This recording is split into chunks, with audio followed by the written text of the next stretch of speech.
To get started on Lesson 14, you should have downloaded the Lesson 14 file resources from the Canvas page. You can go ahead and double-click on the 14 Start Photoshop document, which will open it up. And then let's go up to File, and let's do a Save As and rename it 14 Working, and put your name on it. We'll keep it a Photoshop document for now, and click Save. Now, since this unit is all about getting things printed and getting the best quality of print, there's a couple of things that we want to check before we send it off to a printer. The first thing we can do is a zoom test to determine that everything is going to look good once it's printed off in full resolution. Let's go up to Image and down to Image Size. Inside of this dialog box, this gives you the ability to check the physical as well as the resolution size of whatever you're printing. Notice that I'm measuring things in pixels, but let's swap it over to inches. So 11 by 17 is the physical size of it, and a resolution of 300 pixels per inch is a good quality to be able to print something without seeing all the pixels once it's printed. We can say OK to this. Let's grab our zoom tool, and let's go down to the very bottom corner and have a look at some of the pictures down here.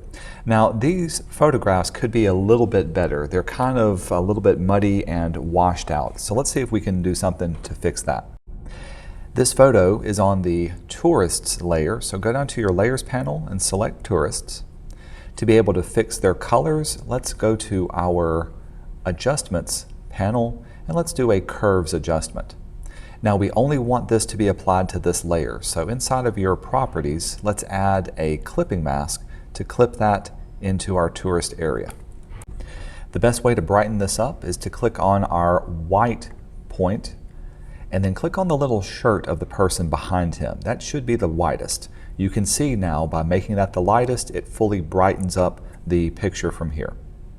The other thing we need to work on is this statue. Let's make it have a little bit more contrast. Going over to our Layers panel, let's choose the Statue layer, and we're going to add a Levels adjustment. So in the Adjustments, choose Levels, and as always, let's add a clipping mask inside of our Properties panel. Notice that when we do this, we get a little bit of a warning that's right here. This is meaning that our histogram needs to be updated. By clicking on this, you can see how that readjusts your histogram to focus just on that particular layer. Now, to increase the contrast of this photograph, we're going to adjust the little sliders for the black, midtone, and white point. Starting off with the black one, let's adjust this by pulling it in to be about 31, so right about there. The midpoint can be 1.6, so let's drag it to the left. And if it's off by a little bit, that's okay. So 1.6, and then our dark point can be 235. So moving that inward just a bit, right about there. Again, if you want to see a before and after of this, you can turn on and off visibility to see how that looks between both of those. I'm going to do Command 0 to back out to see our entire design. Now, if we wanted to get this printed, we need to make sure all of our colors are inside of a printing or a press CMYK color gamut that only uses the color spectrum that can be physically created. Now, by default, Photoshop works in an RGB color space. So if we want to see what this looks like or change our color space, we need to change our color settings. This can be found under Edit, down towards the bottom, and the Color Settings dialog box. Now, we're not going to make any changes to this, but I want to show you how you can change this up. Again, by default, you can click on the settings and see all of the different standards that could be used for different kinds of presses. In this one, the North American General Purpose Standard is what we typically set it to. The working space that we're working in now, there's the RGB color space. If we needed color management, we can change and edit the profiles from here. But again, I'm not going to make any changes. I just want to make you aware this is where you can go to change things up. Let's click on Cancel to go back to here. Now, if we wanted to see what these colors would look like if sent to a printer and which colors can't be reproduced, we need to be able to check the gamut of it. Going up to View, first off, make sure you're fitting it on the screen so you can see the entire thing. Then we can go up to View and turn on Gamut Warning. This is going to change the color space of this and give you some warnings where there may be some colors that are out of the range of a CMYK printer. Now, typically those colors are going to show up as gray by default. However, since gray is kind of hard to see, let's see if we can change the preferences to show up a little bit better. Going up to Photoshop, if you're on a Mac computer, you can go to your settings and then you can choose the transparency and gamut warnings. From here, you can change your gamut warning color by clicking here, and let's just make it kind of a bright green. Say OK to that, and then say OK. Now we can really see all the different areas, not just in the blue sky, but check out down here in the sky and even down here. So obviously there are some colors that will not reproduce very well if I sent this to a CMYK printer, but they do look good on my screen. Let's go up to View and turn off this gamut warning. Now, if you want to proof what these colors would look like, you can go up to View, down to Proof Setup, and let's choose a custom setup. From here, in this dialog box, we can choose different devices we could simulate to. First off, device to simulate, you can choose the CMYK working profile, or if you've got an actual printer already installed, you can choose the printer you're working with, but we're just going to keep it for this one for now.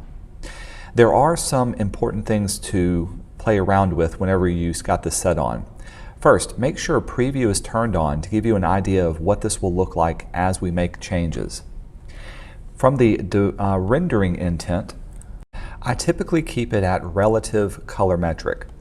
Rendering in relative color metric preserves the color relationships without sacrificing the color's accuracy, and it's usually the standard for most printers in North America and even in Europe. So 9 times out of 10, this is the one you always want to choose. Black point compensation can also be turned on or off. This tends to simulate all the different darker darks and compensates it for how the inks are being blended together. Another thing you can simulate is whether it's printed on different paper colors. A lot of paper isn't a true solid white. Sometimes there's a little bit of a cream or a gray scale to it. So printing or turning on paper color tends to dull the colors just slightly to simulate what it would look like on that kind of paper. Additionally, you can simulate black ink. Most inks are not a true 100% black, and so it'll fade over time or it won't print 100% saturated. So turning this on kind of dulls some of the black areas and gets it less saturated too. With either of those turned on, to give you an idea of how it should look, you can say OK, and this will show you what your colors will look like once it's sent to a CMYK printer. If you need to turn this on or off, you can always go to View and you can uncheck Proof Colors to turn it back into normal mode. Alright, so now that we know that there are some colors that are out of gamut and will not print properly, let's see if we can fix them. In order to do this, let's make a copy or duplicate our image. Going up to Image, down to Duplicate, we're going to make a working copy of it and say OK. We now have 2 different files, and let's put them up side by side. Go up to your window, Arrange, and do 2 up vertical. Now we can see both of those side by side that we're working through. We're going to work on the original image and keep the copy open over on this side. So make sure you've got your original working copy selected that you're working on. Now, since we want to apply these changes to the entire document, let's go over to our Layers panel and choose the topmost layer. In this case, it's the Visiting Paris layer. The type of adjustment that we want to do is going to be a hue and saturation adjustment, but we only want to change the colors that are out of gamut. So in order to select that area, let's go up to Select, down to Color Range, and then inside of this dialog box, choose Select Out of Gamut. This is going to select just the areas that don't print correctly for the gamut that we've got selected. When we say OK, you can see now it's got all those areas ready to go. With it still selected, let's go to Adjustment, and let's choose the Hue and Saturation adjustment. Notice because we had the areas selected, it automatically adds a little layer mask to that hue and saturation, so it's only going to affect those colors. Now one more time, let's go up to View and turn on our gamut warning. Now we know what we need to adjust to bring those colors back into alignment. Typically, you can keep the hue where it's at, so we're not going to adjust this. Instead, let's pull down the saturation just a bit, and now you can see things start to appear. Also, sometimes you may need to lighten or desaturate things a little bit more from the lightness. I'm going to pull that down just a bit too. So around -15 to -2 is what we want for those, and you can see how it's going to appear nicely inside of this design. Since we have both of these up side by side, you can compare both of them and see how the colors are really going to be different. And to be honest, everything looks really good. So let's go back up to View and turn off our gamut warning. And we can go to our copy layer and we can safely close it out and don't save it. Now once we're ready to send this to a printer, we need to convert this from RGB color space to CMYK color space.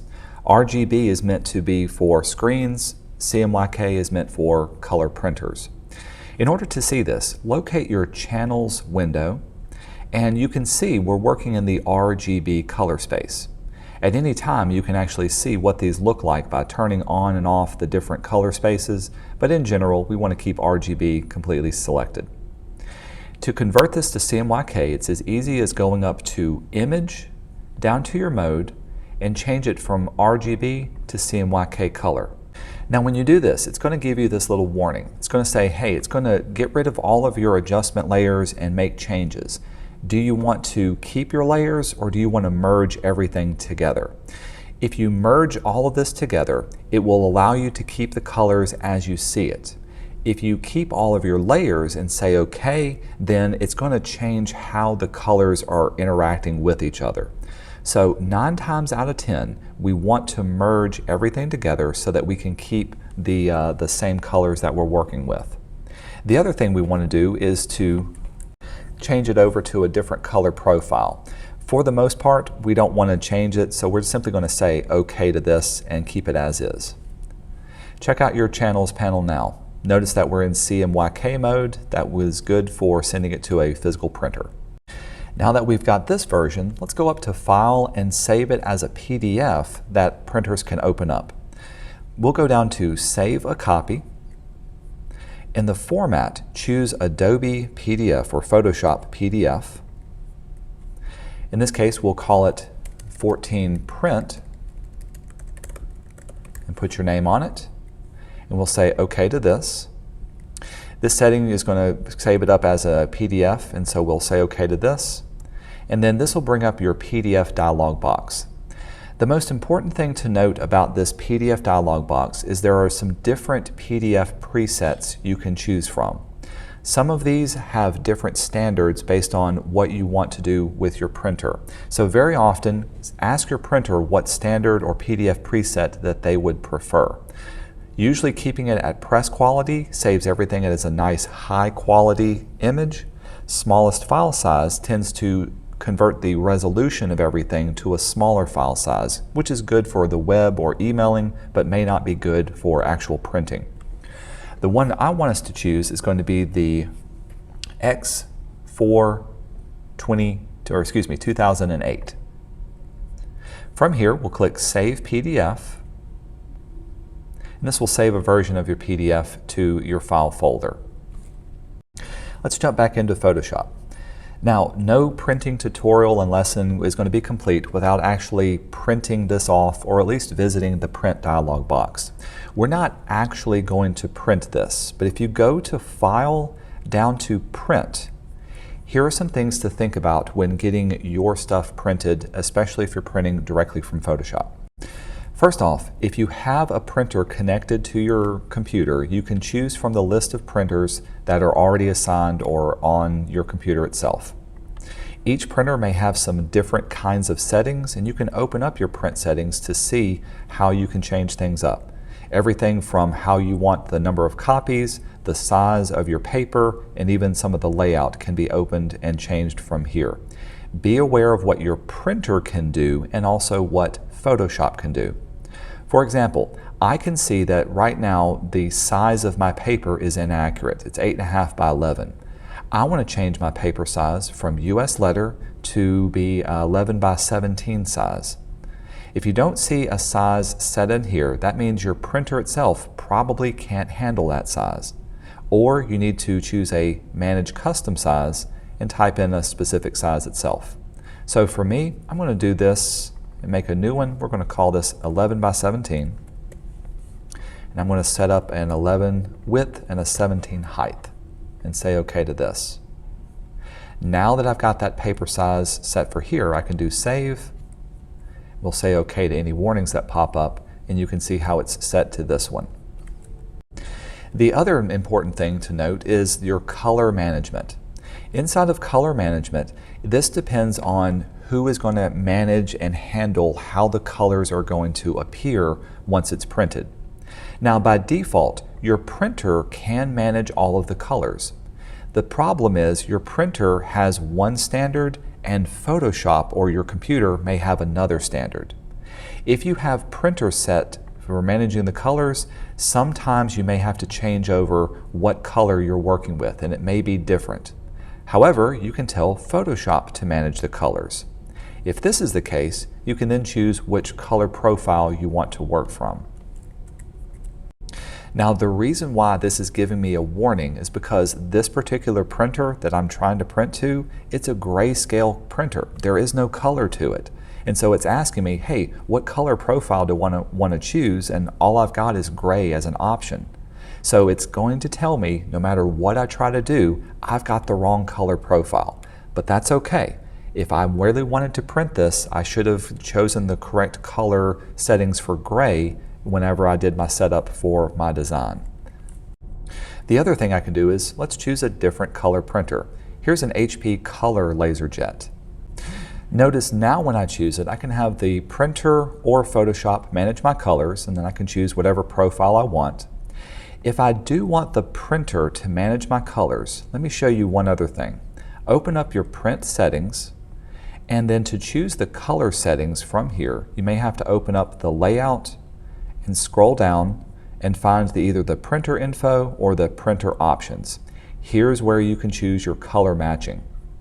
Depending on how your computer is set up, you can choose the profile from here, or you can tell it to do it in printer. We can say Save, and now printer is going to fully manage those colors. Finally, some of the other things you can do inside of your print dialog box is to resize or to scale it down if necessary. You can have it fit to your media automatically. If you need to turn on printing marks, such as your crop marks or any kind of registration marks, here's where that can be done, as well as some other little functions that tend to come in handy depending on what you need. Finally, once you're ready to print, you can click Print, or if you just want to save these settings, you can click Done. The next time you go to your print dialog box, it'll remember these settings without actually printing it. If you don't want to remember this, you can hit Cancel. Again, we're not going to print this or turn in any kind of physical version of it. I want you to be aware of how to print. The only thing you need to turn in for this particular unit is the PDF that we saved.